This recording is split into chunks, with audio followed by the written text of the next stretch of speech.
Most people don't even realize how much they're barely surviving. They wake up tired, scroll on their phone, dread work, numb out at night, and repeat, dreaming of weekends and vacations and this someday version of themselves. But it never comes because they haven't created a life that they don't want to escape. Sometimes it doesn't even feel like you're trying to escape until it's too late and it all comes crumbling down on you. And I know for a fact how that feels because that was me just about 6 months ago. For the last 6 months, I've been figuring out how to build a life that I want to wake up to every single day. One where peace isn't a reward, it's the foundation. So hey, I'm Jeanette. I make videos on self-love, healing, sobriety, and mental health, and how to create your dream life as I'm living mine. So if that sounds like your vibe, hit subscribe. So step number 1, stop relying on short-term highs to get you by. You can't build long-term success on short-term relief. Vaping, scrolling, binging, all of these things, they feel good in the moment, but they're robbing you of the long-term joy that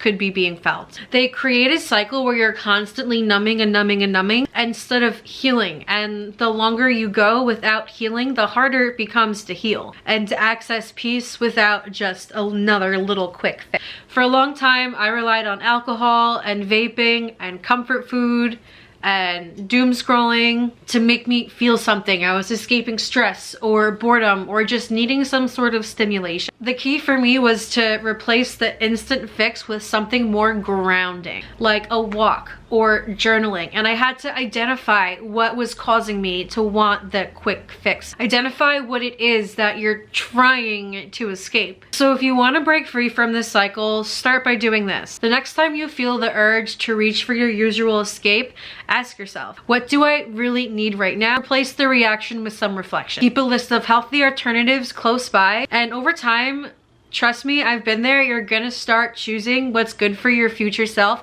instead of what's just comfortable for you in the moment. Which leads us into step number 2, design your day with intention. Living on autopilot is one of the fastest ways to feel disconnected from your life. When all your days blur together, it becomes harder to feel purpose or joy or anything really meaningful. And designing your day doesn't mean getting down to the nitty-gritty in every single minute. It means living with awareness.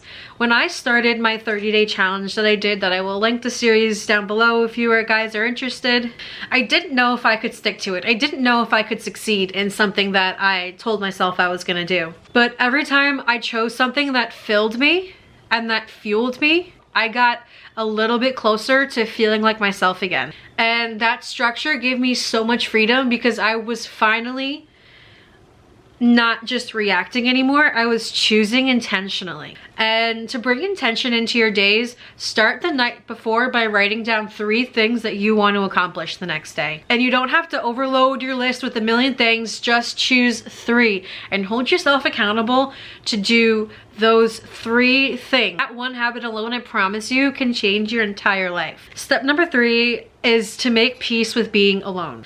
And this can be really hard for me sometimes because if being alone feels uncomfortable, it's usually because you're avoiding something within yourself. And learning how to sit with your own thoughts and your distractions is how you reconnect with your intuition and your truth. There were moments where I felt deeply lonely, but I began turning that loneliness into solitude, and I went on silent walks, and I found peace and stretching and cleaning and just being with my pets and just being silent, and that stillness taught me so much. And if solitude and alone time and quiet sounds scary to you, because trust me, I know it sounds really scary, set a timer for 10 minutes. I promise 10 minutes you can do it. Just do something quiet without your phone and be you. And you're gonna learn that your own company is something that you need to love and treasure. And that brings us to step number 4, which is to build a rewarding routine. Most people think routines are boring, but they're not. Because the right routine does not drain you, it actually fuels you. It gives you something to lean on when everything else feels out of control. So think of your routine as a love letter to your future self. I personally started waking up earlier and meditating and journaling.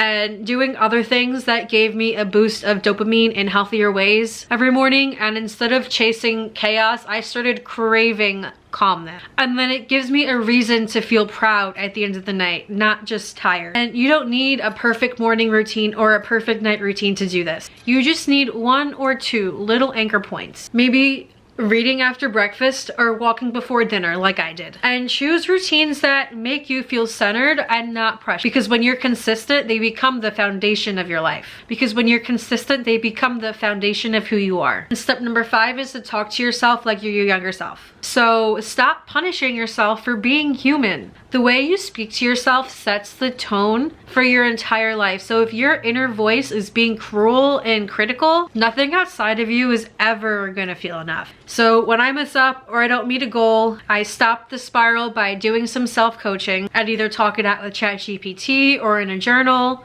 or even in just my head and say, okay, you slipped, but let's move on. And that changed everything. And if your inner voice is harsh, ask yourself, would I really talk to my younger self this way? And replace "I'm so lazy" with "I'm learning to rest and recharge." Use your voice to lift you up and not crush you. Practice it daily and I promise it's gonna change your life. Step number 6 is something that I need to work on a lot, and that is to create more than you consume. Because escapism shows up as endless consumption. Scrolling, watching, numbing. But healing shows up when you actually start creating something. And you don't need to be a professional artist to create something, because creation is just about expression. I have been finding so much joy in filming and editing and doing arts and crafts and puzzles and cooking and baking, because when I stop disappearing, I start showing up. So I'm telling you to just pick one thing you've always wanted to do, whether it be painting, scrapbooking, filming, building,